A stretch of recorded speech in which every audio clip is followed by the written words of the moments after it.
Welcome aboard, folks. I'm Stephen Malkowich, your captain on this adventure called Ship of Fools. I'm a fool. Lucky for you, I'm not sailing solo. Join me and a boatload of people, all just trying to make sense of this crazy world. It's a fabulous mess, and you're invited. I'd like to welcome Trevor Jang to the podcast Ship of Fools, where wit meets wisdom. And a precursor to this is we're going to be talking comedy, identity, recovery, and why the world might be too serious not to laugh at. Trevor, welcome. Welcome. Oh, Thank you so for much coming. for having me. It's Jang, by the way. Ain't Jang. Sorry, Sorry, buddy. It's all good. Sorry. No, it's common. Been mishap. You are unique. You're a unique individual. And that's what drew me to your story. You're Chinese and Indigenous. Mm-hmm. You're a writer. You've done a lot of things. There's been a lot of chapters in your life, but you talk openly about your addiction, beating it. You talk openly about your heritage. You talk openly about all of these things, which is that's unique. It really is. Your story is unique, and you're here. You're sitting right here talking to me, which means that you've persevered. Now, I'm not suggesting that it's not a constant battle, okay? But let's start off here, like setting the scene here. Tell us a little bit about your life. Yeah. And you can start right from square one. Right from square one. Yeah. Sure. Well, yeah, first off, thanks so much for having me here. I always start with, introducing my heritage and where I'm from. Like, as you said, I'm part Chinese, I'm part Indigenous. I'm also part white, but please don't tell anybody that part. We'll keep that hush. So my mother's First Nations. She comes from the Wet'suwet'en Nation. Our territory is up in northern British Columbia. Smithers area, if you've ever been to Smithers, Bulkley Valley, beautiful territory. I spent a handful of years up there. So that's my mother's side. My father's side, Chinese, from Richmond, and that's where I reside currently. And right from the get-go, I was experiencing a lot of early childhood trauma and loss. My father passed away from a drug overdose when I was 5 years old.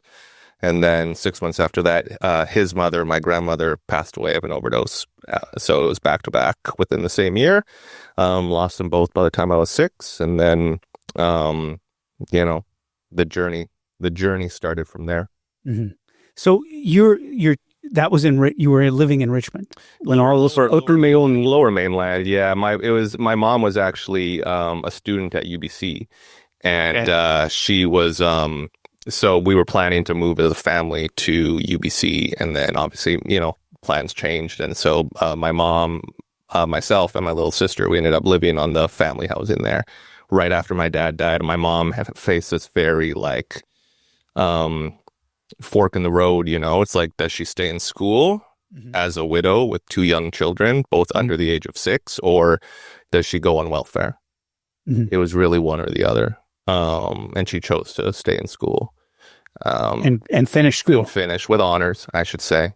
I often tell this joke on stage. I had one parent I had an Asian parent and a Native parent. One was a drug addict, one was an academic who held it all together. Mm-hmm. Which would you think was which?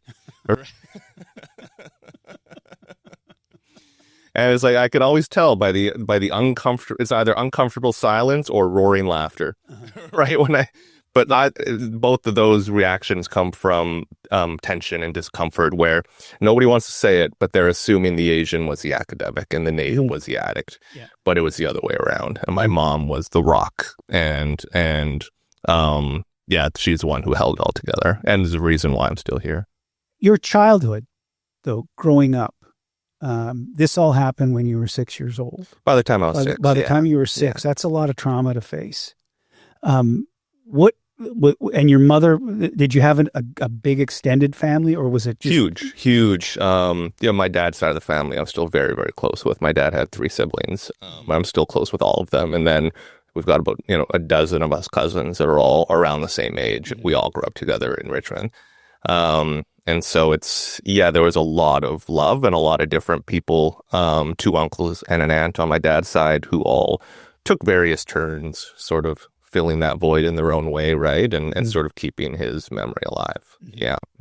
And so what, like going to school, like you went to school, elementary school, junior high, high school. What was that like? What was that like for you? Confusing, but also like confusing from a cultural identity standpoint. Like I grew up predominantly in Richmond during my sort of elementary, early high school years.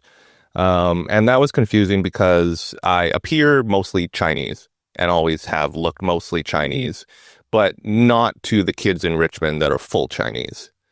It's a little and I don't speak Cantonese or Mandarin, right? And obviously I was sort of cut off. Like my father was the Asian one, he was gone. And so I'm growing up with this, native mother in a city where there's really no visible Indigenous people in Richmond, especially at that time. It's a little bit more now, but very like minimal Indigenous representation in the city at that time. And I wasn't really seen or accepted for being Asian either from the kids who were fully Chinese and could speak it and all that kind of stuff. So there's a lot of like confusion around who I was, where I came from. But with that said, I was a very outgoing kid, and it's no surprise to any of my old classmates from that time that I'm doing stand-up comedy now, right? Because it's anytime I bump into somebody and I tell them I'm doing stand-up, they're like, oh yeah, I could totally see you doing that, right? Just from the kid that I was back then. I loved theater.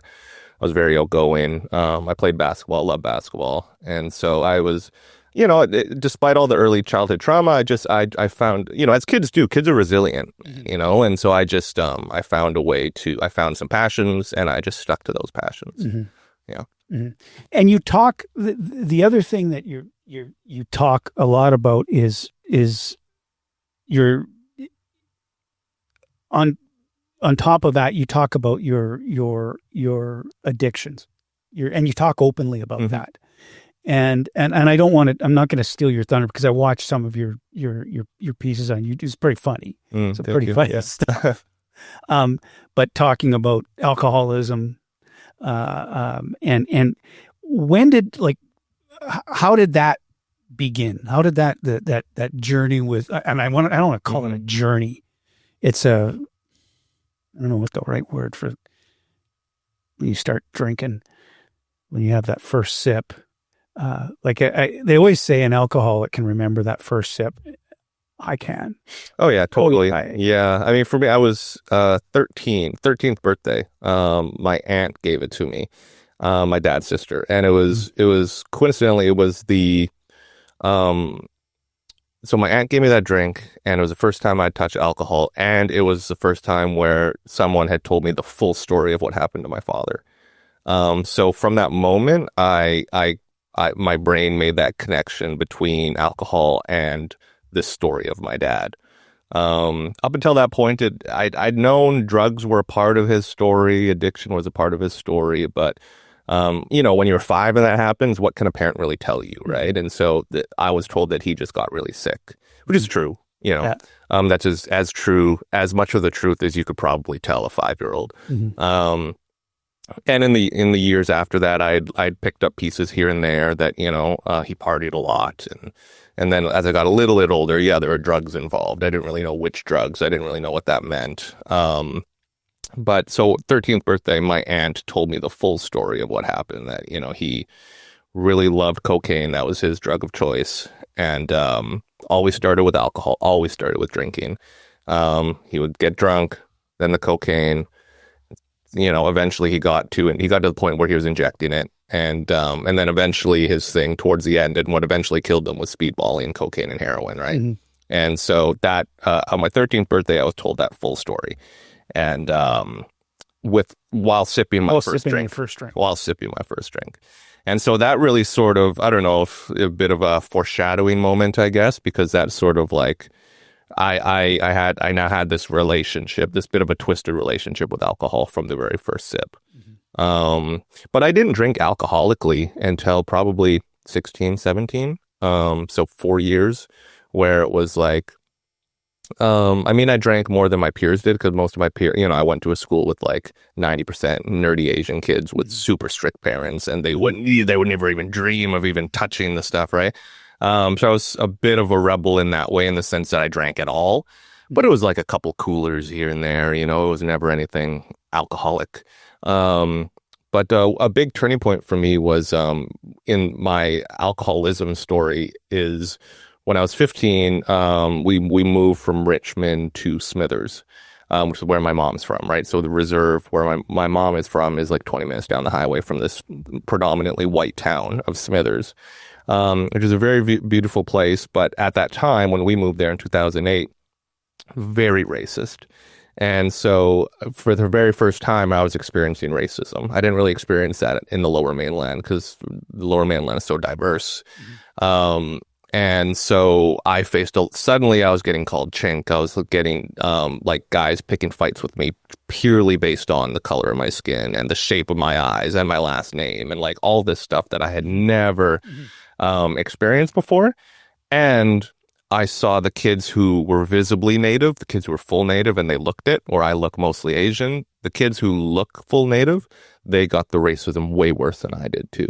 So then I was getting white friends look out for me by telling me, hey, don't tell anyone you're also Native.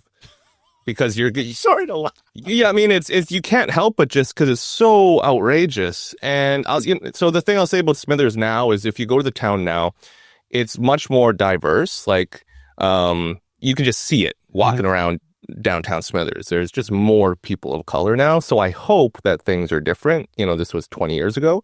But it was a huge culture shock, and I dealt with it by drinking. And so that's where binge drinking started. So I moved there in the middle of grade 10, grade 11, I was binge drinking every weekend. And so that's where and blacking out basically every weekend. And so that's where I say my alcoholism definitely started, was sort of 16, 17. But you were able to keep it together, though. Mostly, for the most part. I mean, you could sort of just write it off as dumb kids being dumb kids. And that's sort of what I did and what my mom and stepdad did and what my teachers did, what my friends did. Like there were a lot of kids just drinking like that. And a lot of kids drink like that who don't necessarily end up becoming alcoholics, right? So it was almost too early to say if that was my fate or not. I just really enjoyed partying, and it was a way for me to fit in across racial lines, if you will, right? Because, you know, doesn't matter what your race is. If you like partying, you like getting drunk, you'll find somewhere you'll find friends, you'll find somewhere to fit in. So that's kind of what I did. But there was this shame of my cultural identity that was really sort of really just like punched into me, you know, literally and figuratively. And so a lot of internalized shame, internalized racism that started to, it was really sinister. There's a sinister energy that started to cultivate in me. And it wouldn't be till years later where I started to really unpack that. Actually, it wasn't until I got sober at like 30 where I really was able to have the clarity of mind to look back on those years and be like, whoa, that was a major like turning point and a major impact. So you finish your high school in Smithers, and what do you do after that? Immediately go back to the city. I was ready to get the hell out of there. Yeah, get out of Smithers. Yeah, come back to the Lloyd. I never wanted to go back, but of course I ended up going back, you know, a little later in my journey. But I was eager to get the hell out of town. That's what I did the second I could. And I ended up going to broadcasting school, BCIT. And again, this is really where my mental health journey, alcoholism journey really takes a dark turn. So this is wild. So I was like, because I'm Indigenous, and so not every Native person in Canada gets like quote unquote free schooling, right? But a lot of us get funded by our nations to go to school. It really depends on which nation you're from. My nation does prioritize education, and so we can access through our band office, we can access funding for post-secondary. So I had my community that was paying for my tuition for the BCIT program, and then I was awarded this huge, like $28,000 scholarship from a large media company. I won't say which one, but that with the intention that they wanted to support a young Aboriginal student going into broadcasting, and with the intention that was supposed to pay for tuition. So I graciously accepted that without telling them that my band was already paying for my tuition. So here I was, an 18-year-old receiving $28,000, no questions asked, with a fake ID and a drinking problem. So like, what could possibly go wrong in that scenario, right? Mm-hmm. So that now all of a sudden I had the funds to like bring my partying and alcoholism to the next level, so to speak. Yeah, and I had the whole city to explore. So how long did this journey? Until the funds ran out. Until the funds until the funds ran out. And that was about 1.5 years, 2 years. But it was like, and that's when drugs started coming into. How long ago was that? 18, and I'm 33 right now. Okay. Yeah. So this was like, these were the darkest years. Absolutely. Jumping ahead a little bit, I ended up in a treatment center at 22. So 18 to 22 were sort of the darkest years.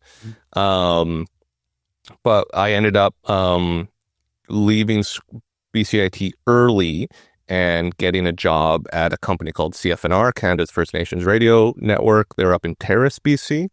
And that job ended up saving my life because I got out of the city. I got out of all the problems, I'll say, that I was creating, and problems and conflicts and tensions and all these sorts of things, enemies, and things like that. And just like all the stuff that happens when you're just being reckless and irresponsible and selfish and self-centered, all those things that alcoholics can be when we're active in our addiction. And I just ran, and I came into this radio station, this media company that was based in Native culture and community. And all of a sudden I was getting paid to go into community and interview elders and interview knowledge keepers for work. But what happened was I ended up connecting for the very first time, finding my cultural identity through this job. And that started my journey of cultural reconnection that I've been on to this day at about 20 years old. Okay. And I didn't stop with the drinking or the substances like right away, but I had, there was a sort of spirituality, and this new way of seeing the world and seeing myself, as part of something bigger that was being cultivated at that time. So you're still, how long were you working at the?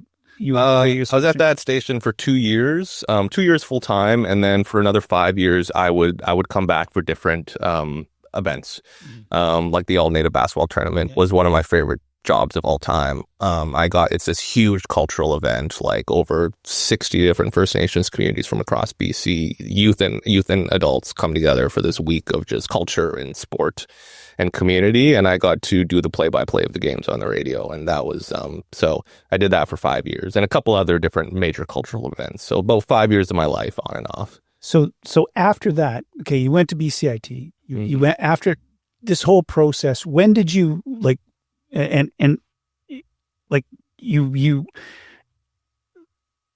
did you say to yourself, like, you probably said this to yourself multiple times, this is a problem, but when did you really say, listen, this is a problem? I gotta, like, rock bottom, quote unquote. What was the rock bottom moment? There was no one singular rock bottom for me. I had tried many times. So like I said, I ended up stumbling my way into a treatment center at 22 years old. But and I didn't get sober till 30. So there's that part of it, right? But so I was 21, 22 when I knew that at the very least I was different when it came to alcohol and drugs. But I was still not fully admitting and accepting that I was an alcoholic in the sense that I could never drink again, because I loved partying. I loved drinking. It was so wrapped up in my identity and my connection to my father, right?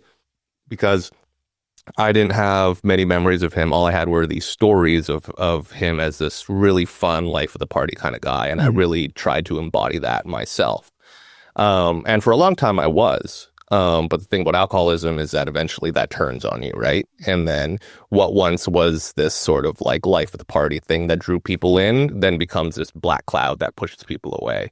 And it can happen gradually, which it did for me over many years. And then it can be like that. And then all of a sudden nobody's there and you're just drinking by yourself every single night.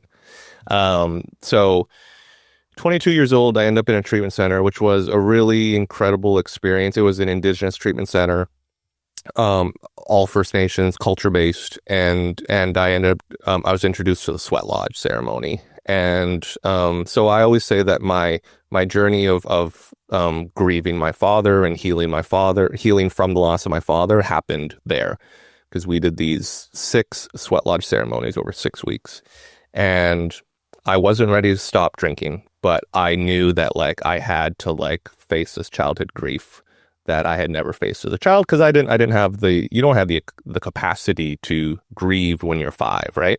So what happened for me was when I had that loss at 5 years old, I just stuffed it all down, because you don't have that emotional capacity, and it all came bubbling up at 17, 18, 19 when I was getting into all this trouble. That was really the childhood grief manifesting in those behaviors. And so finally, it all just collapsed, and I had to like grieve. I had to cry in front of a group of people. I had to write a letter to them, burn it in the ceremony, all that kind of beautiful stuff.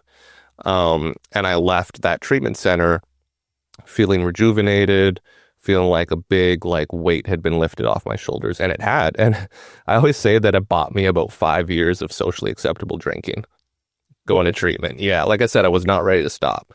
I still wasn't even really ready to admit to myself that I was an alcoholic. I said I was quote unquote a problem drinker. All that meant was I had problems and I liked to drink. But like I said, because I had dealt with so much of that grief and trauma, it sort of like kicked the can down the road, and I was able to still function as an alcoholic. I could still, like, I came back to the city after that, and I restarted my career in broadcasting and journalism, and I got into like investigative journalism around Indigenous land rights, and I became known for that. And I did some really just like sort of innovative reporting around the whole topic of like hereditary chiefs and versus elected band council systems. And I was one of the first journalists to really dig into that crux. And now I see all the journalists have common knowledge about that issue now. So I really felt like I was a bit ahead of the curve around some of these topics. And so I just sort of, I became an award-winning journalist over the next 5 years after I left treatment. I was still an alcoholic. I was still drinking a lot, but it was sort of kept under control because I had this like profound spiritual experience. Yeah. Well, the interesting thing about, and it's not just alcoholism, it's drug addiction too, is there are a lot of functioning alcoholics, just like there's a lot of functioning drug addicts. Yeah. There are. And we just, I know that for a fact. I grew up in southern Manitoba. My father owned a hotel, a big bar. So I grew up seeing that. I grew up seeing men with diabetes knowing full well that if they didn't quit drinking, they were going to lose a limb and die. Keep on drinking. Yeah. When you see shit like that when you're young, you go, holy shit. This stuff's powerful. This stuff is real powerful. It's really powerful. And we don't, governments make a lot of money off of it. They do. And I'm not, listen, I sit here, I live in a glass house. We talked before, I live in a glass house. I can't throw stones here. But and we have kids. I've got 4 children. The oldest is, I think 34, 35. I should know that. Something like that. Yeah. And the youngest is 28. Yeah. And I can't, like, I can, nobody ever comes and say, hey, Dad, should I? Well, you know what? No. Like, you're going to, like, but it's so ingrained in our society that it is, and what ended up, like, I talk about my own personal experience, Trevor, and what happens is that when you stop doing it, you lose people that you think are your friends too. That's happened to me. I lost a lot of friends, some of which I realized were never really my friends. It was just we had a common hobby. Yeah. in either the alcohol or the drugs. I also lost good, genuine friends because of the way I was behaving, and I just have to accept that, right? I've went and I've made amends to those people. Some have accepted, some have not. Even the ones who accepted, it doesn't necessarily mean those friendships can be rebuilt, right? Yeah.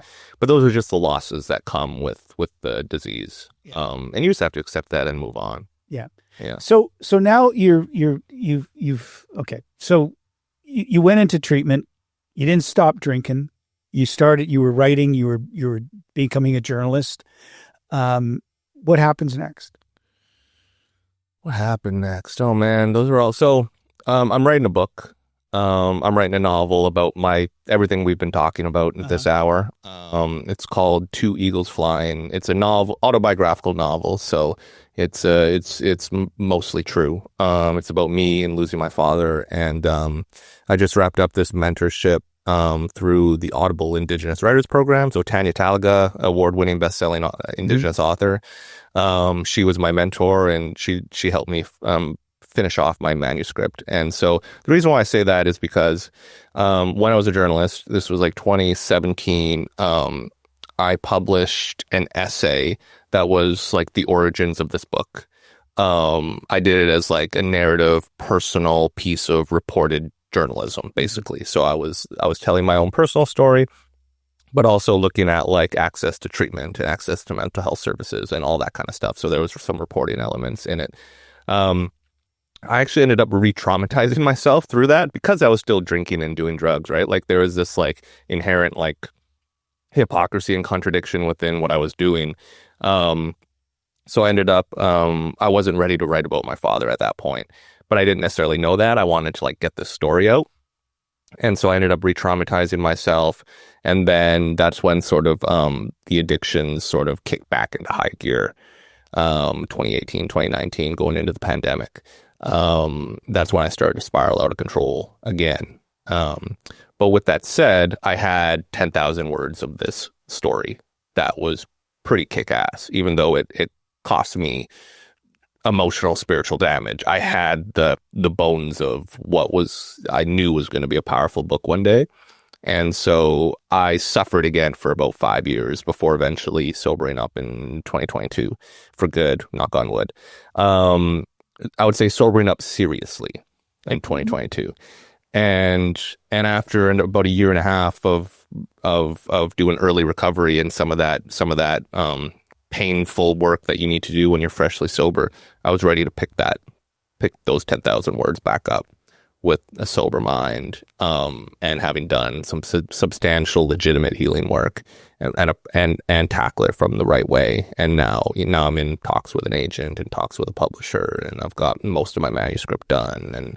And so it's, when is the book?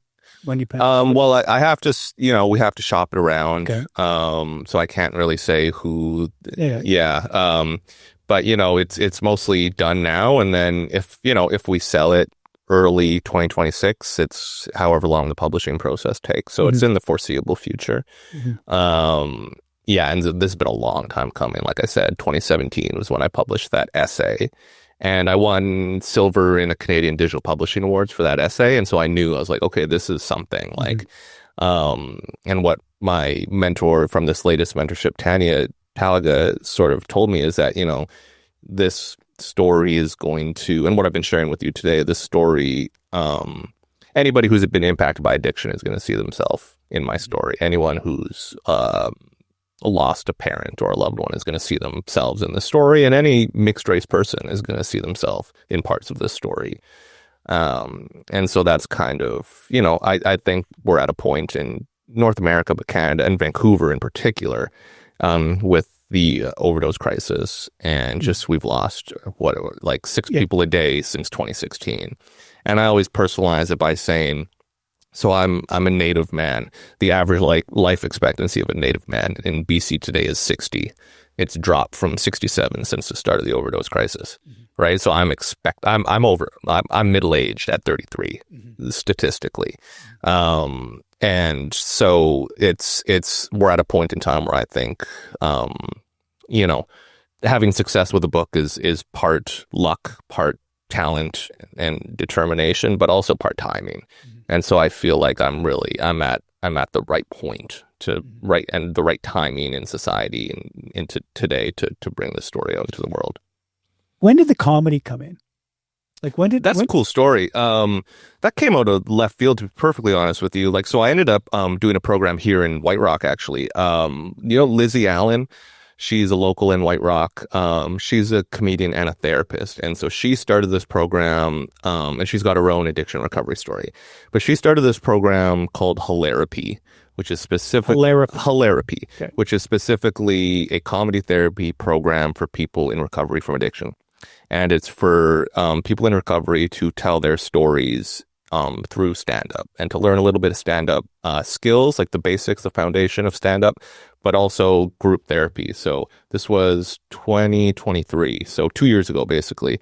There was a group of us, 10 of us, and we spent 10 weeks together doing intense group therapy, but also from what emerged from that group therapy, turning it into stand-up comedy. So that was my introduction to comedy 2 years ago. And did you ever think about it before? No, I never had, which is kind of strange considering I loved theater. Back when I was a kid, I loved theater. I always loved watching stand-up. I love comedy shows and movies. I grew up on sitcoms and all that kind of stuff. But I never actually crossed my mind. And so I joined this program not thinking I would ever go on to do stand-up seriously, outside of the recovery lens, but I've ended up, I was recently a finalist in the Greater Vancouver Yuck Off competition. That was December 4th. Wow. Yeah, that was very recently. Yeah, so so that was very recently. I placed top 7 out of 75 local comics, right? So that was 2 years ago when I started the Hilarapy program. I didn't think this was what it was going to come of it. I just wanted to connect with other creative, sober people. I didn't realize it would this passion for performing and for the art of stand up. But you're a funny guy. But there's funny and then there's stand up funny, right? Yeah, they're not the same thing, right? And so I didn't necessarily know I could be a stand up. But when I say funny guy, it's the clips that I've seen. They've made me laugh. Oh, thank you. They laugh. They make me laugh. Yeah, but that I didn't know before Hilarapy that I was going to end up doing that, right? Putting out content and performing throughout the Lower Mainland, right? I started off doing recovery shows, so I would perform at different recovery roundups and conventions throughout the Lower Mainland, and I've hit pretty much every city in the Lower Mainland now, and I'm kind of known for it in the Lower Mainland, which has been really, really cool. And there's this deeper element to it. There's actually studies show that humor can help prevent relapse for recovering addicts. There's been some research done into that, and I definitely see that. I've me along with some friends, other alumni from Hilarapy, we organize. Probably do this about 3 or 4 times a year. We just call it recovery comedy, where we just we find a venue, we pick a local harm reduction charity, and then 50% of proceeds go to that charity, and then we usually fill the place up with other people in recovery that want to just come out for a night of laughter, support a good cause. And yeah, that's kind of how I've been building my chops in comedy, by just putting on these shows. Yeah. Where do you think? I'm spitballing here. Mm-hmm. Okay. Do you see that? Is this a? You were a journalist and you're doing comedy. Where am I going? Yeah. Where? And you can say, hell, I don't know. Yeah. Well, I mean, so it's interesting. So my dream since I was a kid was to write a novel. Okay. That's always been my dream. And that's coming to fruition before my eyes right now. Right. And all that comes with that. So, touring the book, speaking engagements from that, just, getting out into community with that book will be a big priority for me once it comes out, whenever it comes out, the next couple of years or whatever. Mm-hmm. So that was my dream. Interestingly enough, excuse me, my family didn't tell me this until I was doing comedy for about a year, but it was actually my father's dream to become a comedian. Really? Didn't know that. So I didn't know that before I started. And maybe they were waiting to see if I was taking this seriously or not. But after about a year of performing, they're like, by the way, your dad really wanted to be a comic. I don't know if like how serious of a dreamer it was. Maybe it was just like, oh, that would be so cool to do kind of thing. Like he just loved stand-up comedy, apparently. So that's one of the things I've learned about him is that he loved to laugh. It's one of those things. It was kind of like, wow, that'd be so cool to do. So once I learned that, again, that was about a year ago now. I'm 2 years into comedy. I was like, you know what? Okay, I'm going to make a run of this for him. And for me, I love it, because writing a book is such a solitary artistic endeavor. Comedy is a very social artistic endeavor. So pursuing both at the same time has brought a lot of balance to my life. But I have that drive to do it for him.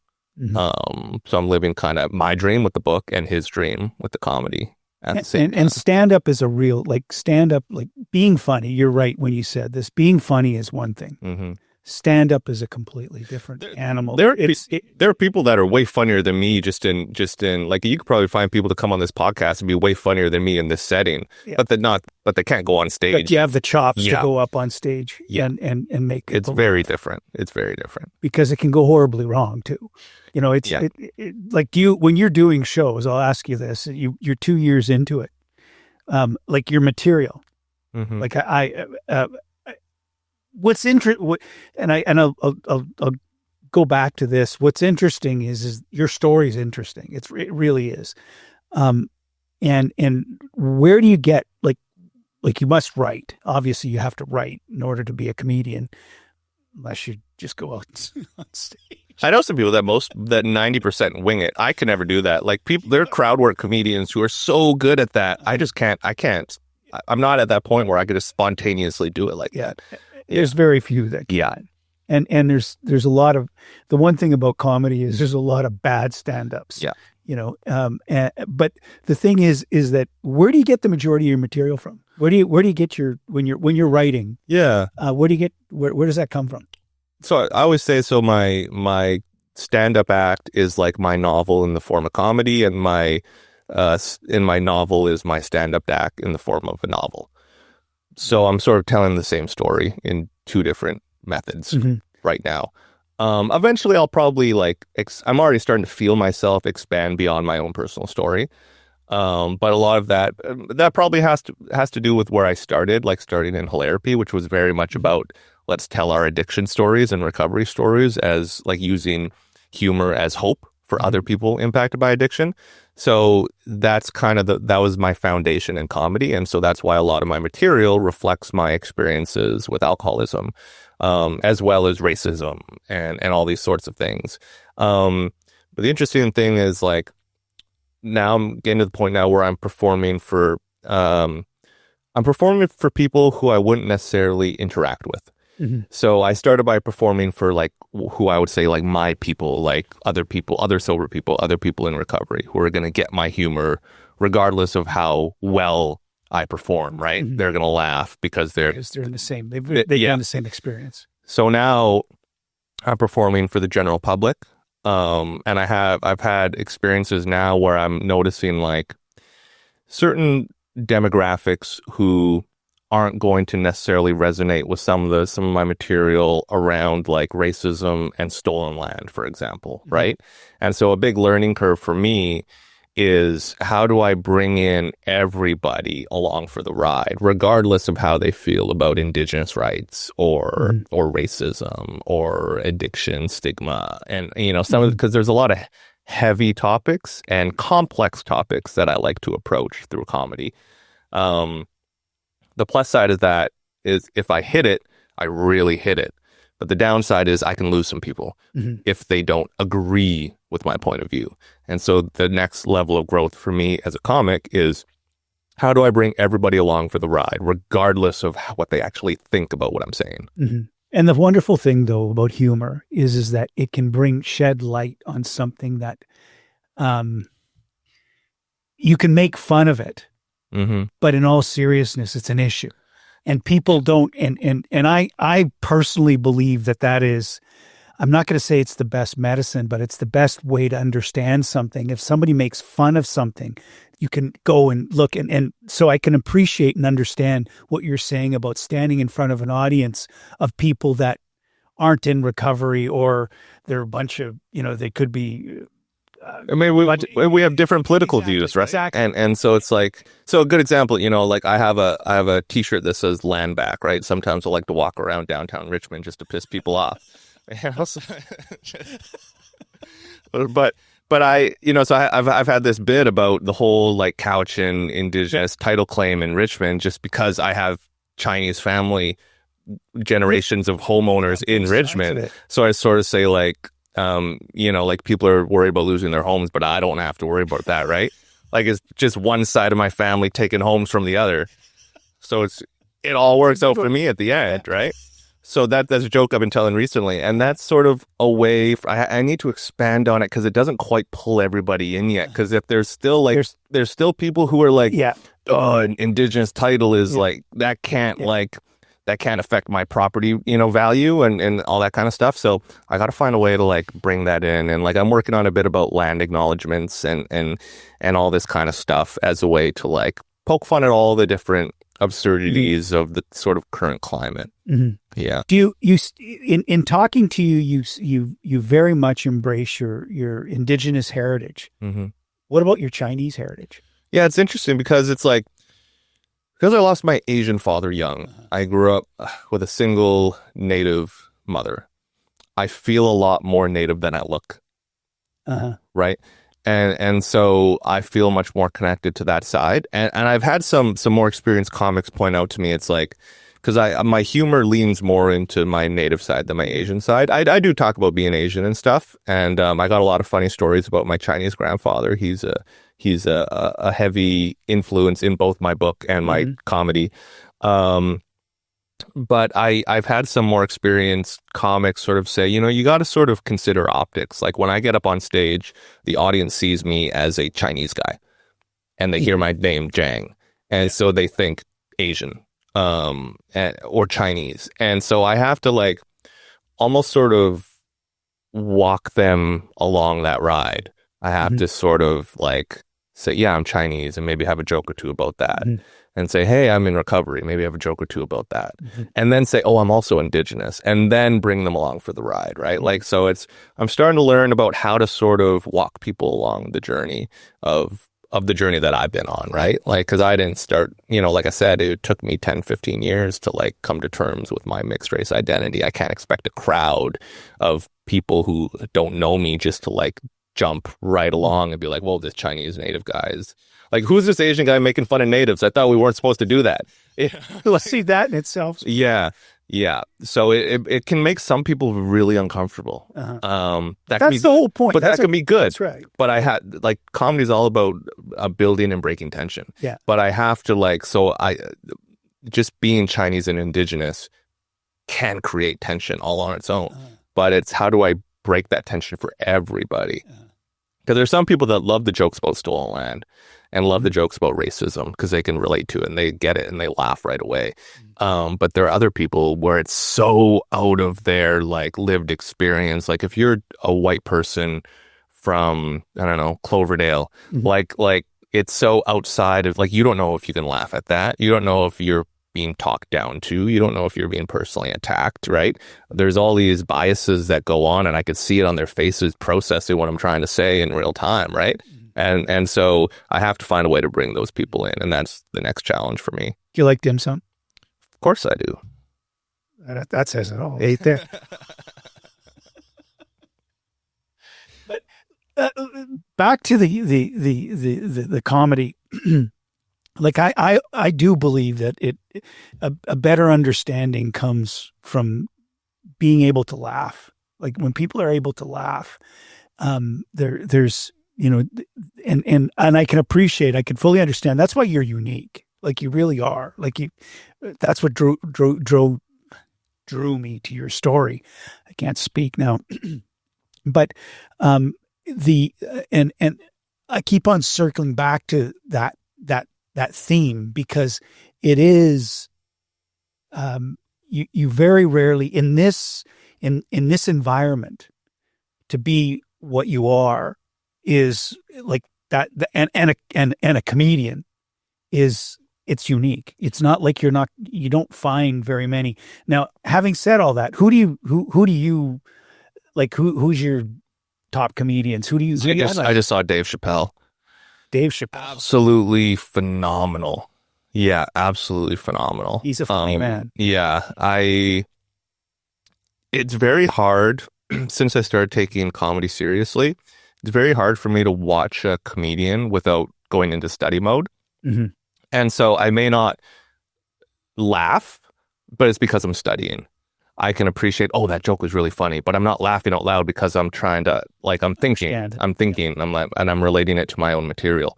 So it's very hard for me to laugh at a comedian now. Not that they're not funny. It's just, if I'm not laughing, it's because I'm appreciating what they're doing, actually. Mm-hmm. So for a comedian to pull me out of study mode and just allow me to be a fan, you have to be incredibly good. And so when I went to watch Chappelle in Vancouver recently, like, just the way he's smoking cigarettes on stage, and like, he'll say one line of a joke, light a cigarette, say another line of the joke, bend over, tie his shoe, say another line of the joke, bend over, finish tying his shoe, deliver the punchline. And the entire arena is just hanging on every single word. I'm like, that is absolute mastery. Mm-hmm. So he's one of my favorite comics, definitely. Who else? I'll say, so let's talk locally. Let's shed some local love. I love Ola Dada. Mm-hmm. He's a black comedian, lives in Richmond, but immigrated. He's gonna hate me for this. I can't remember from which country in Africa. From Africa. He's That's good enough. Good, close enough. I know the continent.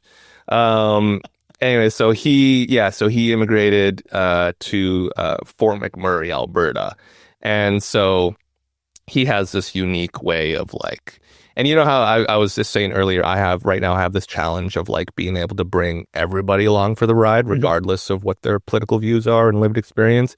He's somebody I look up to because he can do that. He can bring everybody along for the ride, regardless of what they think about any of the things that he's talking about. So he's an inspiration of mine, Ola Dada.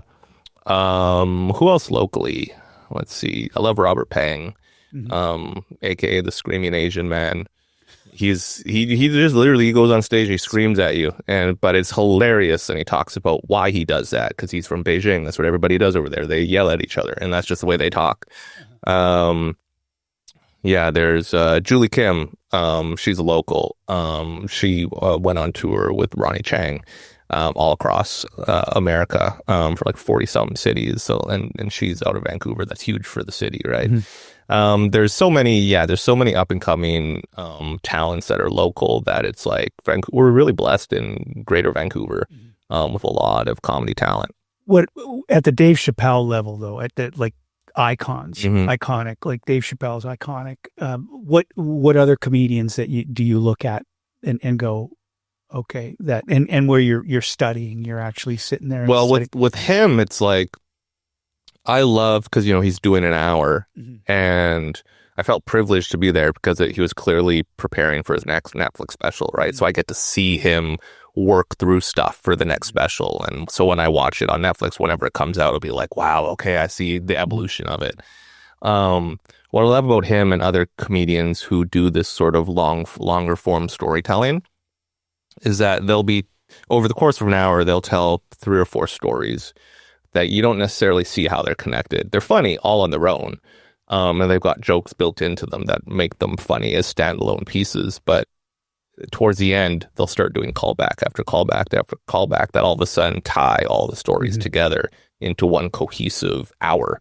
And it's like, whoa, he just connected all 3 of these stories into one. Now it's one bigger story with like 3 or 4 callbacks, but like boom, boom, boom, boom, boom. Now you're laughing 10 times as harder because you just made all these connection points with him. Yeah. So is the Vancouver comedy scene, are like earning your chops, like getting your chops? Are there open mics? Are there is there? I mean, my experience, my journey into comedy has been very different because I got started through hilarity. Yeah.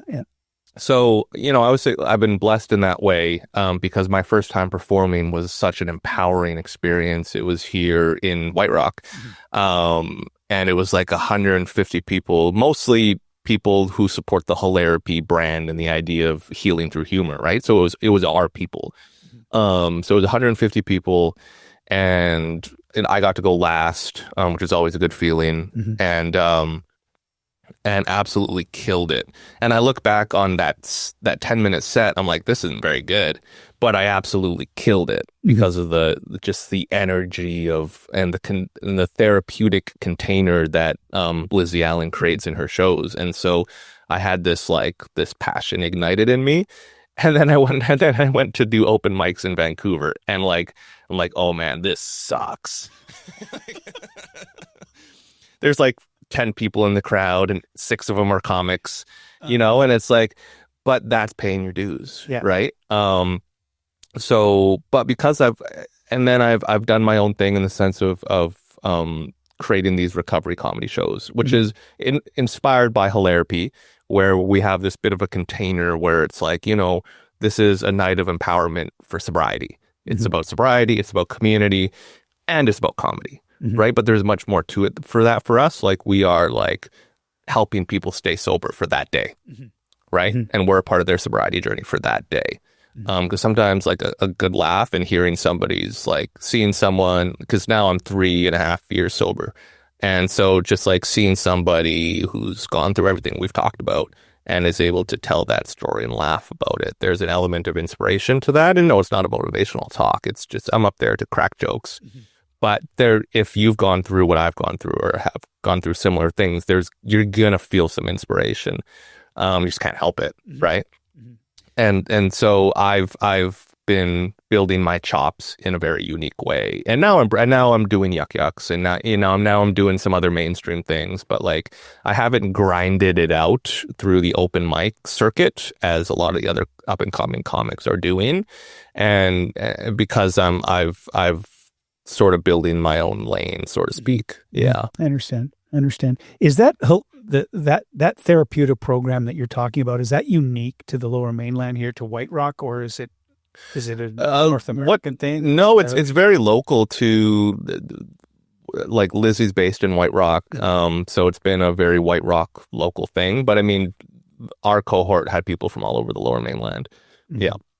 And is it's still going? It's on pause right now from what I understand, but yeah. So I did that, and then I just wrapped up this 6-month program called Stand Up for Mental Health. That's more of a North American thing. Very similar. So just smashing stigma through humor. Very similar. Yeah, so I have a focus on, just telling my recovery story and mental health story, grief and loss story, through humor. And it's not for everybody. And like I said, my next challenge is finding a way to bring everybody along for the ride. Yeah. So what are you building now? What's on the horizon? I know you talked about your book that you've written. You've written your book. You have a manuscript.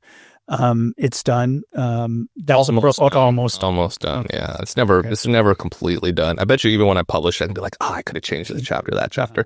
But yeah, that's, for the next couple of years, that's going to be, big thing for me is like finishing that book, getting it through the editing and publishing process, and then finally bringing that out into the world sometime in the next 2 or 3 years or whatever that's going to be. Yeah. And then just continuing to build with the comedy. I'm heading into year 3 of doing stand-up. Just applying. I can't share the details, but I'm doing a really exciting stand-up comedy. I'll be featured on a stand-up comedy series that will be on a major streaming platform, doing a half hour. So going down to LA for that, 2026. And so that's sort of my next big opportunity. So it'll be my first time doing, a 25 to 30 minute set. And so, yeah, things are building. And yeah. What's your, and forgive me for asking this question, but do you have a day job? Yeah, I have a day job. Yeah. I work in, communications, yeah, I'm not nearly at that point where comedy can pay the bills. There are very few comedians in Canada who are doing it full time. There are only so many sort of spots, so to speak, in Canada. Yeah, I work for the First Nations Health Authority, just doing communications. I understand. Yeah. Okay. Yeah. Okay. I had to ask the question. Yeah. I had to ask the question. Now, in closing, we'll wrap things up here, but if I were to ask you, what's the main, the message? I noticed that I wouldn't call you a motivational speaker. You talk about things that people don't are they're uncomfortable talking in public about. Okay. And and I don't want to put words into your mouth, but your approach is that if I address these things, I talk about them and I throw some humor, sprinkle a little bit of humor on it, it might make you feel like it's okay to feel the way that you're feeling, and it might make you seek the help that you need. Is that, am I? Yeah, I mean, close. Like I'm on a lifelong healing journey, right? Like to take it back full circle, to the very start of my life on earth, right, was significant loss, significant trauma that still impacts me to this day, right? Like I'll share, not to end on a downer note, but I lost my brother in a car crash a couple years ago. And so when something like that happens, it just brings back all that old stuff of my dad, right? All that comes back. But so I'll be grieving for the rest of my life. But I think that for me, the way to flip that is like, so the way I see it is like, the more hardship you've been through, there on the other side of that, there's more capacity to help people. Like the more you've been through, the more capacity you have to help someone. Is the way I see it. And so through these experiences, I realized that I do have an ability, and now that I'm sober, I see it as a responsibility to do my best to help others, and through the skills that I've been given by my ancestors, by my creator, however you want to look at it. So for me, that's storytelling, that's comedy, that's laughter, that's community, and so I have an ability to, whether it's, I've had people come up to me after a recovery show where they're like, I really needed a laugh today. Recently I tell the story of like my earliest childhood memories are in the Ivanhoe pub on the downtown east side of Vancouver, because my grandpa owned the restaurant there. My dad worked in the kitchen there. So the handful of memories I have of me and my dad are in the Ivanhoe pub in the downtown east side. And I tell this funny story about that in my stand-up act. And I had a woman come up to me who used to party there and knew my dad and had memories of that time period. And she came up, she just wanted to tell me that. And so I got to connect with someone who was actually friends with my father and used to do drugs with him. It's just like, and so she was laughing and crying during my set because it was so personal for her. And so those are like experiences that it's just that can only come from doing what I'm doing. And that's cathartic. Yeah, it was cathartic and healing for both of us. Yeah. I felt like my dad was in the room when things like that happen. Yeah. Very cool. Very cool. So shout out to, if somebody wanted to check you out, what's your Instagram I'm most active on. So it's just my name, Trevor Jang. Trevor Jang. Sorry. Yeah, no, it's all good. You are not the first and definitely not the last white man to say Yang. So it's okay. So Instagram, and I'm starting to post on TikTok now because you kind of have to. So Instagram and TikTok is just Trevor Jang. And do you have any upcoming shows? Anything? Yeah, so December 27th, we're doing a recovery comedy show. It's a fundraiser for the Alano Club of Vancouver, which is a recovery club. It'll be mostly a sober crowd, but anyone's welcome to join. 50% of proceeds support the Alano. So that's December 27th, because the holidays can be a tough time for people. So we wanted to slide a show right in there between Christmas and New Year's. And you've got, in the future, you have something substantial coming up in 2026 that I will be posting about on social media in the new year. Fantastic. Yeah. Well, listen, Trevor, thank you so much for coming. I appreciate you coming out and making the trip from Richmond, where you got both sides of the coin covered there. Yeah. And out to our studio here in White Rock to take a journey on Ship of Fools. Like I said, everyone's got a story to tell, and you got an interesting story to tell. You're a funny guy too. You are, but not just a funny guy, but you have an interesting story to tell, and I appreciate you. Yeah, thanks so much for having me. Thank you. Appreciate it. You may be asking yourself, what's any of this got to do with me? Absolutely nothing. Until next time.